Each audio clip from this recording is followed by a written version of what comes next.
Jadi dan menarik Pak Guru, ini ada kan penjelasan nih dari Kejaksaan Agung bahwa Tom Lembong ini dijebloskan dalam rutan rupanya dalam kasus impor gula ya. Iya.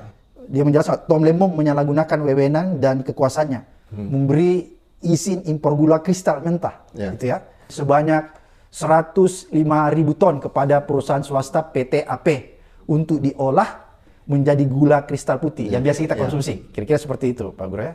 Pada tahun 2015 yang seharusnya tidak boleh dilakukan oleh pihak swasta melainkan hanya BUMN. Katanya gitu di situ kesalahannya. Apalagi di Indonesia sedang mengalami surplus gula saat itu. Jadi dianggap waktu pada saat itu gula itu kita surplus, jadi nggak perlu impor gitu ya alasannya. Penjelasan ini rupanya semakin memantik netizen menguliti data-data kejaksaan. Berdalih pasal 2 dan pasal 3 Undang-Undang Tipikor, seseorang bisa dipidana tidak mesti menerima uang. Perbuatan penyalahgunaan wewenang yang menguntungkan orang lain sudah bisa dipidana. Ini alasannya. Jadi katanya nggak perlu dulu pembuktian bahwa harus menerima uang. Makanya kita bertanya-tanya, ada nggak aliran dana yang masuk ke Tom Lembong? Ada nggak kickback kan gitu?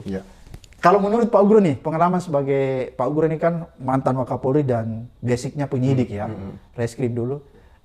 Ganjil banget nggak nih Pak Guru? Ya, selama jadi penyidik, kita kalau bicara tentang pasal peristiwa perbuatan tidak pidana, itu kan berarti dilihat unsur-unsurnya. Pasal 2 dan pasal 3 di Undang-Undang Nomor 31 tahun 1999, kemudian ada Undang-Undang Nomor 20 tahun 2001 tentang korupsi juga. Sudah jelas di mana seseorang atau barang siapa yang secara melawan hukum memperkaya diri atau orang lain atau korporasi, ya kemudian merugikan keuangan negara dan perekonomian negara. Dibuktikan semua. Kalau seorang jaksa mengatakan tidak perlu ada aliran dana, ini jaksa sekolahnya di mana? Saya nggak tahu. Ya kan? Enggak, ini sekarang saya mencoba menebak-nebak saja. Sekarang lagi musim ijazah palsu, ijazah abal-abal nih. Perlu ditanyakan sekolahnya dari mana? Ini penyelidikan dalam tidak pidana korupsi, Pak. Itu extraordinary crime sampai dibentuk KPK. Kalau seorang jaksa sebagai penyidik tidak pidana korupsi bicara seperti itu, menurut saya perlu diragukan sekolahnya di mana. Kalau saya itu dulu. Jangan sampai juga abal-abal ya. Iya, karena begini, kalau di kepolisian sebagai hukum acara pidana ada suatu peristiwa, kemudian dibuatkan laporan polisi atau di KPK laporan kejadian LK.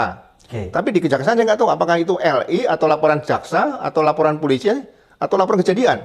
Nah, laporan itu jadi dasar kemudian dikeluarkan sprindik langsung. Nah, baru dibikin ada pemanggilan, ada penyelidikan kalau belum jelas. Nah, penyelidikan reserse, penyelidikan dalam tidak pidana berbeda dengan penyelidikan intelijen. Kalau intelijen bangun tidur, lihat jalan berlubang, dibikin laporan penyelidikan.